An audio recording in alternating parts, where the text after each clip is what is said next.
Minnesota Vikings.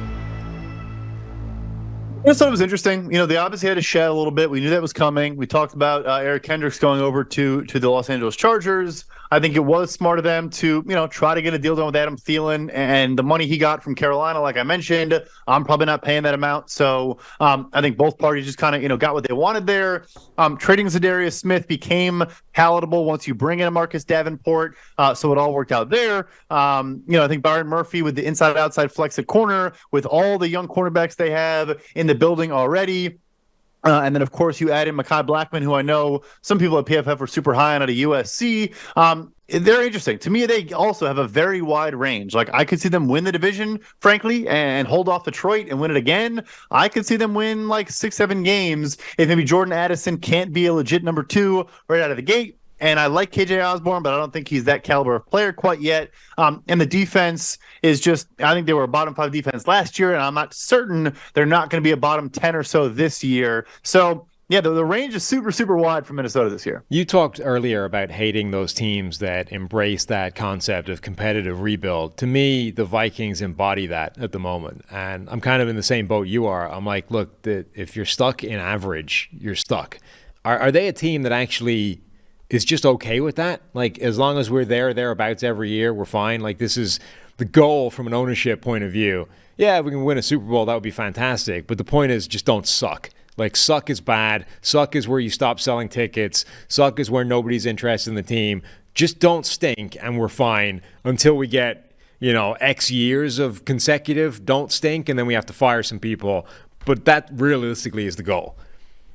It is. And again, like, obviously we as fans of a sport, never want to say that's what we want. But look, they are top 10 in revenue in the state of Minnesota. They were number 1 in the NFLPA report card. Like, they're a phenomenally well-run business and organization. I'm not just saying this because I was there as an intern for a little bit. Like, it's evident, it's obvious, it's clear, it's apparent. And so I think what comes with that is like a kind of a high floor. But yeah, you also look at their record, and they go between 7 to 10 wins, I think, every year for the last decade. But, rarely, I guess last year, obviously, they get, kind of the outlier win total, but it was, an extremely fluky one with 11 one-score wins. So I will say this, to give them credit. At least they haven't extended Kirk Cousins yet. Maybe it's one last ride. Yeah. He's on the last year of his contract, but we're not going to extend him. And then we can kind of tear things down. It is tough. It's kind of purgatory-ish, but it does make a lot of money, yes. Yeah, I'm just sort of fascinated by them specifically as a team that,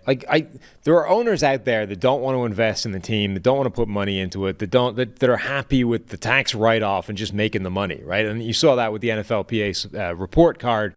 These teams that are down there, and they're down there for a reason. Like, it's specific because they don't want to plow that money into it. It's a money-making exercise. And then there are teams that do have owners that genuinely want to invest in that kind of stuff that doesn't necessarily pay you back, but is good for your team. It helps you win, or it helps your players' morale. It makes you a more attractive destination, all those kinds of things.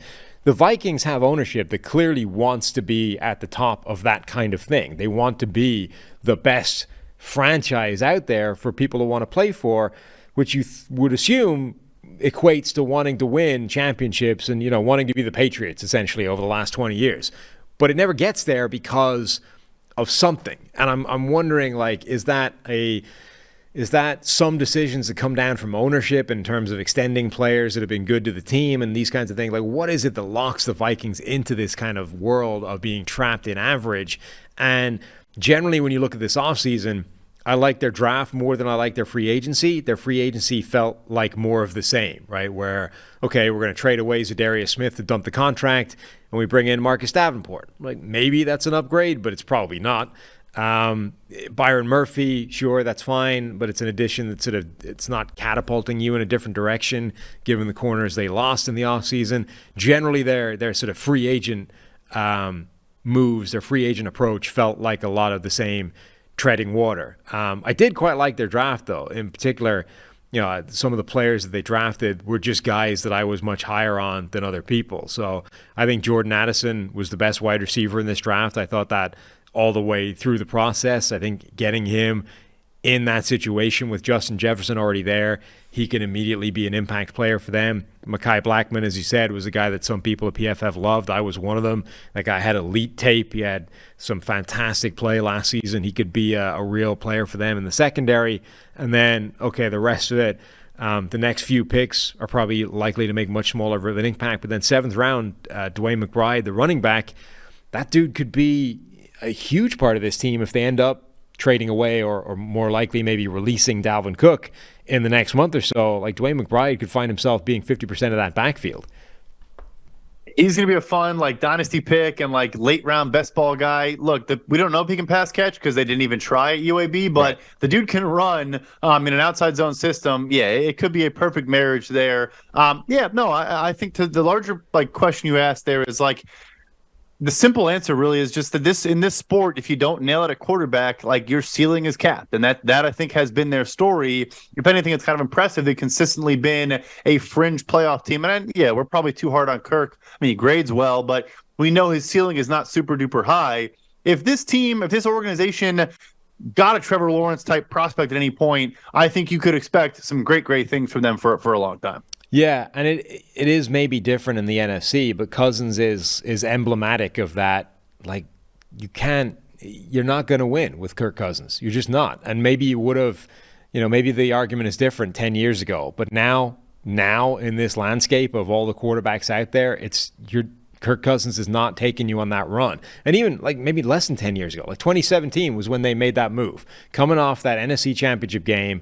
And they're like, Kirk Cousins is the guy that can put together a run that takes us beyond, these other teams. I just don't think that's true anymore. Kirk Cousins is not capable of the kind of run that's going to take you past the teams that you're going to need to get past sequentially to win a championship now. So you have to pivot. And maybe they are. Maybe they're reaching that stage now, which is why they haven't re-upped them again.